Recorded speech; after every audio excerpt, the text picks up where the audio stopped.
Thank you very much, Acting Deputy President. This is a rare opportunity to provide some comments on the government's fiscal strategy. And as senators make their contributions about the state of the budget, it will become apparent that the way you run a budget and the way you run your policy priorities is a reflection of the colour and the values of the government. And if you go back 100 years and look at what Alfred Deakin was saying about the Labor Party then, we could basically just repeat what Deakin said, which was the problem with the Labor Party is that it is beholden to vested interests. That is a structural problem. And the problem that the Australian people have is that the government that is supposed to be governing for them is only interested in working hard for the people that support the Labor government financially and organisationally. And so effectively that means that the government has spent 2 years running the policy of the nation and running the budget of the nation for the benefit of the rent seekers and the bloodsuckers which support its political movement. Now, in relation to the budget, which of course, as an old and probably not always the best accountant, but certainly an old accountant, there is a revenue side and there is an expenditure side. Now, on the revenue side, the government has had to raise taxes, including undertaking a number of broken promises, because it has had to fund its spending, which has increased significantly in order to support its vested interests. And when you strip it all back, the real problem the Australian people have is that they have a government that will never solve the problems which the people are facing. Housing, inflation, these are things that the government can't solve because of its structural impediments. The structural impediments which come from being a government for vested interests. So in relation to the revenue side of the budget, there was this hilarious start to the year where the government announced that it was going to break its promise on the Stage 3 tax cuts and it was going to give everyone a bigger tax cut, or most people a bigger tax cut, it said. But helpfully, we now have the Parliamentary Budget Office, which was able to do some work for me and was able to tell me that in the medium term, the Australian people will be paying more tax, not less tax, because of this government's tax policy. And as I've said before, I was very surprised to have lived as a parliamentarian through this era when this parliament has reversed one of the only improvements to the tax system in recent years, when the parliament voted to reintroduce a tax bracket which was abolished last parliament. And the reintroduction of that tax bracket means that there will be a permanent reinsertion of bracket creep. And the reason that the Budget Office says that for an average income for an average income for full-time employees will rise from 25.1% in 2022-23 to almost 26% by 2033-34 is because of the reintroduction of bracket creep. So sure, the government might be claiming that some people get a bigger tax cut today, but in the medium term, more people are paying higher taxes because the government has reinserted tax brackets which the last parliament removed. And the reason the last parliament removed that tax bracket was because it was a tax on aspiration. Now, when you go and work an extra shift or do a second job, you are now going to be punished because of the new tax structure the government has put in place. So, in reality, we have higher income taxes, but we also have higher taxes on superannuation, and we also have a higher tax on franking credits. And the government have wanted to bank higher revenues through playing around with franking credits, $40 million. And we were able to demonstrate through the Legislation Committee's inquiry into this bill that, in fact, that was a very strange attempt to play around with capital markets, which I'm not sure the government really understand or comprehend. Certainly the Minister, Stephen Jones, seems to be quite clueless. But that is an attempt to book $40 million in higher taxes on franking credits, which the government said it would never touch. The government also promised before the election that they would not play around with superannuation taxes, but they have announced a plan to increase taxes on superannuation by almost $1 billion.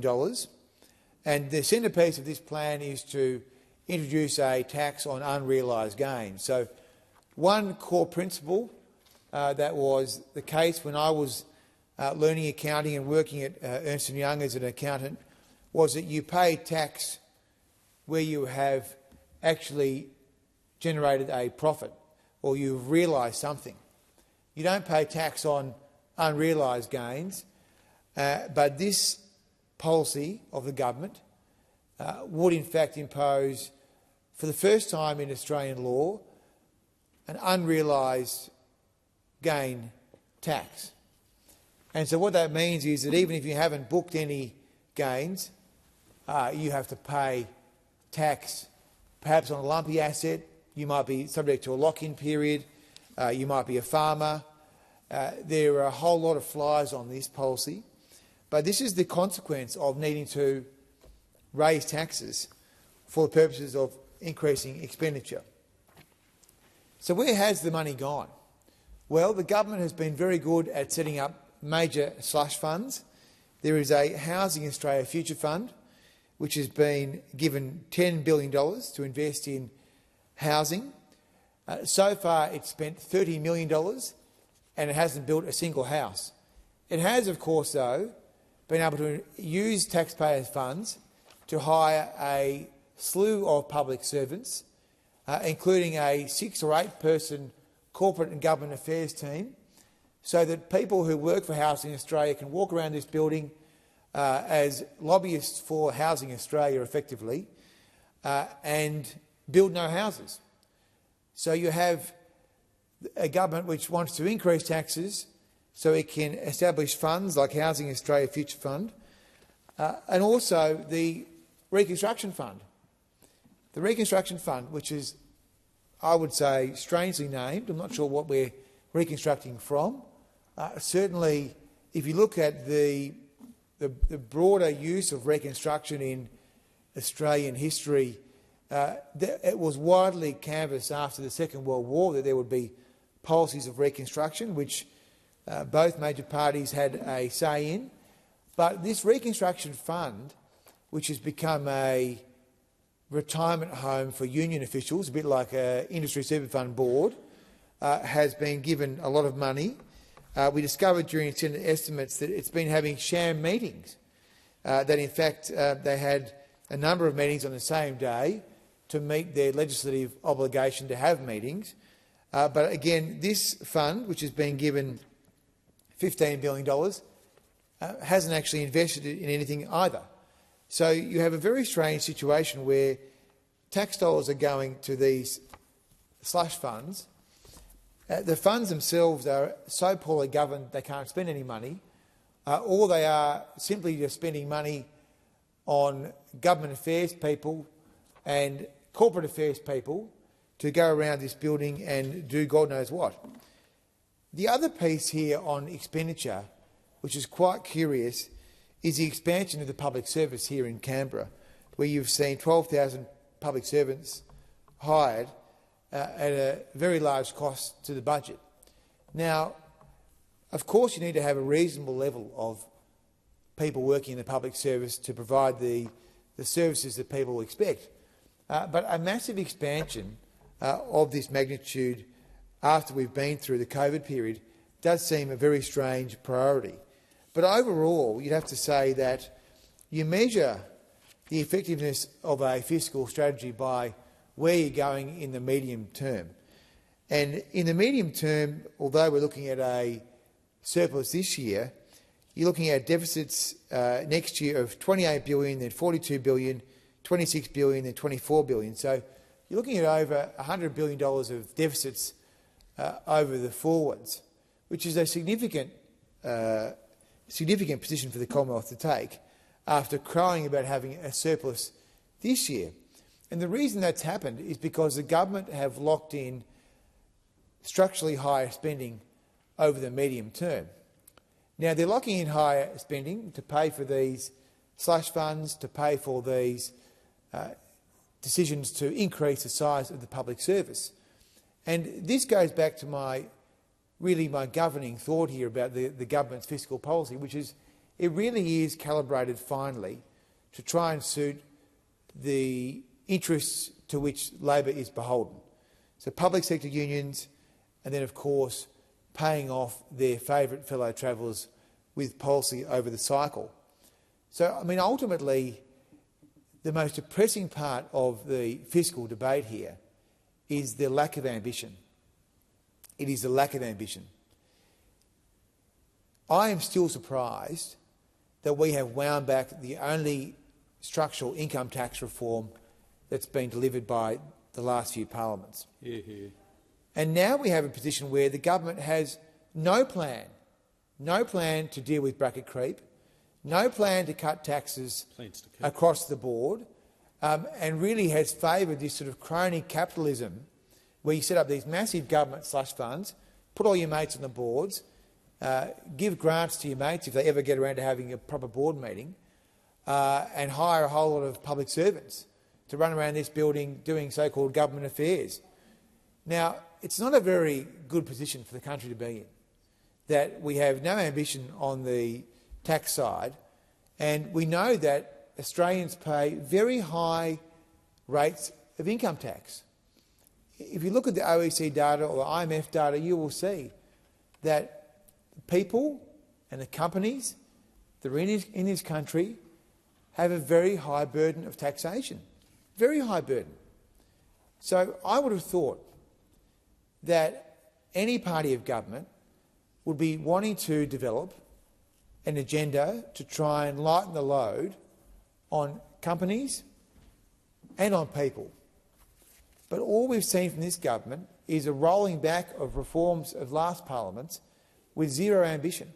Zero ambition. And that is what is most depressing about the fiscal debate. Now, sure, as we roll into the last year of this term, we hope that the government might awaken from its slumber. It spent 2 years feathering the nests of all the people who lined up, the conga line of people who want to have their payoff from handing out brochures at the elections, helping out with the pre-selections, all the people who work for the unions, but they've paid them off now. They've done pattern bargaining, they've done the same job, same pay, they've got the ABCC back in, or not back in place. They've done all the stuff the super funds want. They're trying to now establish a system where the super funds own all the houses. They've got the Housing Australia Future Fund giving payments to the super funds. They've got a bill in the parliament that's going to give the super funds a tax cut if they build to rent properties. So they've calibrated all their policy in favour of these small group of institutions, unions, super funds, class action law firms. All the fellow travellers have been paid off for 2 years. So I would say that after 2 years of governing for a small set of vested interests, it would be a good opportunity for the government to think about how it can solve some of the problems that are facing the Australian people. What can the government do that's actually going to move the needle on housing? How can they get some houses built? Their supply policies, the Housing Australia Future Fund, the housing targets are a disgrace and an embarrassment. The only demand-side policy they have on housing, Help to Buy, will never pass the Senate, and they've got no other ideas. Inflation is getting worse in Australia, whereas it's getting better in the United States and other economies.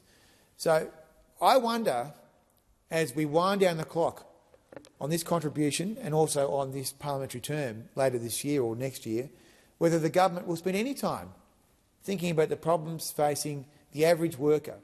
Will it do anything on housing? Will it do anything on inflation? Will it do anything for small business? I won't hold my breath.